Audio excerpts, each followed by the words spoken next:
तुम्हें पता है ना, यह शादी एक धोखे की शादी है। क्या मतलब है इसका? मेरी मांग में जो यह सिंदूर है, शायद आपके लिए मायने नहीं रखता हो, लेकिन मेरे लिए यह भगवान से किया हुआ एक वादा है।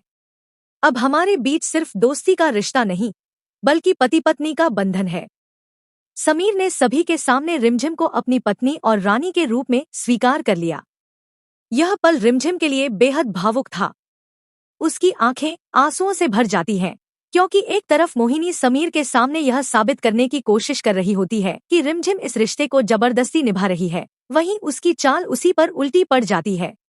मंदिर में कुछ महिलाएं रिमझिम को अपमानित करने की कोशिश करती हैं।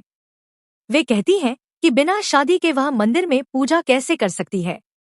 तभी समीर वहां पहुंचता है और उन सभी को रोक देता है। वह सबके सामने ऐलान करता है कि रिमझिम उसकी पत्नी है और उनकी शादी पूरे रीति रिवाज के साथ हो चुकी है। वह यह भी स्पष्ट करता है कि उसकी शादी अमायरा से नहीं, बल्कि रिमझिम से हुई है। समीर यहीं नहीं रुकता। वह रिमझिम को इस राज्य की रानी घोषित कर देता है। वह उसके सिर पर मुकुट पहनाता है और उसके माथे को चूमकर अपने प्यार का इजहार करता है। यह सब देखकर रिमझिम भावुक हो जाती है और समीर को गले लगा लेती है। दूसरी ओर मोहिनी यह सब देखकर हैरान और गुस्से से भर जाती है। वह समीर को यहाँ इसलिए बुलाना चाहती थी ताकि वह रिमझिम को ठुकरा दे, लेकिन उल्टा समीर ने उसे अपनी पत्नी और रानी बना दिया। इसके बाद समीर रिमझिम को लेकर महल लौटता है। वहाँ रिमझिम बेहद खुश होती है, क्योंकि अब उसे अपने रिश्ते का सम्मान मिल चुका है। वह तय करती है कि वह इस रिश्ते को पूरी जिम्मेदारी के साथ निभाएगी। अब वह समीर के कमरे में रहने लगती है। रिमझिम को आधिकारिक रूप से रानी बनाने के लिए महल में एक बड़ा कार्यक्रम आयोजित किया जाता है। ब्राह्मण मंत्रों के साथ विधि पूरी करते हैं और राज्य के लोगों के सामने रिमझिम को सिंहासन पर बैठाया जाता है। समीर सभी के सामने घोषणा करता है कि अब रिमझिम ही इस राज्य की रानी है।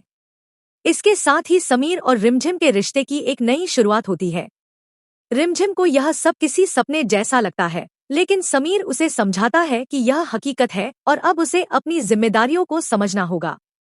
रिमझिम वादा करती है कि वह अपनी जिम्मेदारी पूरी ईमानदारी से निभाएगी। इसी दौरान दोनों के बीच रिश्ता और मजबूत होता है और वे एक दूसरे के साथ समय बिताने लगते हैं। लेकिन यह सब देखकर अमायरा गुस्से से भर जाती है।